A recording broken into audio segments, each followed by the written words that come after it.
প্ৰশ্নকাকত ফাদিলকাৰীক ৰেহাই দিয়া নহ'ব। গৰজি উঠিল প্ৰধানমন্ত্ৰী মোদী।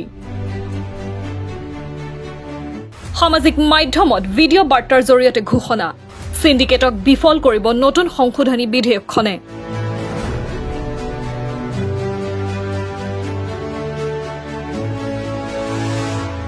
পৰীক্ষাৰ প্ৰশ্নকাকত ফাদিল আৰু অন্যান্য অনিয়মৰ বিৰুদ্ধে কঠোৰ শাস্তিৰ ব্যৱস্থা থকা ৰাজহুৱা পৰীক্ষা সংশোধনী বিধেয়ক 2026 বৃহস্পতিবাৰে নিশা সংসদত গৃহীত হয়।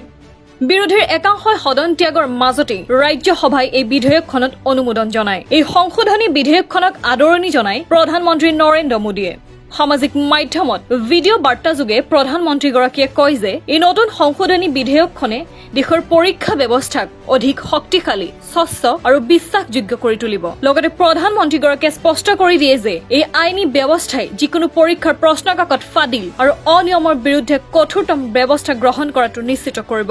আনহাতে তেওঁ উল্লেখ কৰে যে আমি এক বিশ্বাসযোগ্য শিক্ষা ব্যৱস্থা গঢ়ি তোলাৰ দিশত একেৰাহে নতুন আৰু কাৰ্যকৰী পদক্ষেপ গ্ৰহণ কৰিছো। পৰীক্ষা অনুষ্ঠিত কৰাৰ নিকা প্ৰক্ৰিয়া নিশ্চিত কৰিবলৈ বিশেষ টাস্ক ফৰ্চ গঠন, ফাষ্ট ট্ৰেক আদালতত স্থাপন আৰু ৰাজ্যসমূহৰ দৃষ্টিভংগীক বিশেষভাৱে বিবেচনা কৰা হৈছে। বিগত কেইবাটাও দশকৰ পৰা কেন্দ্ৰীয় আৰু ৰাজ্য চৰকাৰসমূহে পৰীক্ষাৰ প্ৰশ্নকাকত ফাদিলৰ যি ডাঙৰ সমস্যাৰ সন্মুখীন হৈ আহিছে, এই বিধেয়কে তাৰ বিৰুদ্ধে এক শক্তিশালী প্ৰতিৰোধক হিচাপে কাম কৰিব। প্ৰধানমন্ত্ৰীগৰাকীয়ে কঠোৰ আইনসমূহৰ প্ৰয়োজনীয়তাৰ ওপৰত গুৰুত্ব আৰোপ কৰে, যিসমূহ আইন প্ৰতিশ্ৰুতি অনুসৰি বিধেয়কখনৰ জৰিয়তে উত্থাপন কৰা হৈছিল। তেওঁ কয় যে এই কঠোৰ ব্যৱস্থাই কাকত ফাদিলৰ সৈতে জড়িত সিন্ডিকেটক বিফল কৰাৰ উদ্দেশ্য পূৰণ কৰিব আৰু দেশখনক এক নিৰ্ভৰযোগ্য ব্যৱস্থা লাভ কৰাত সহায় কৰিব।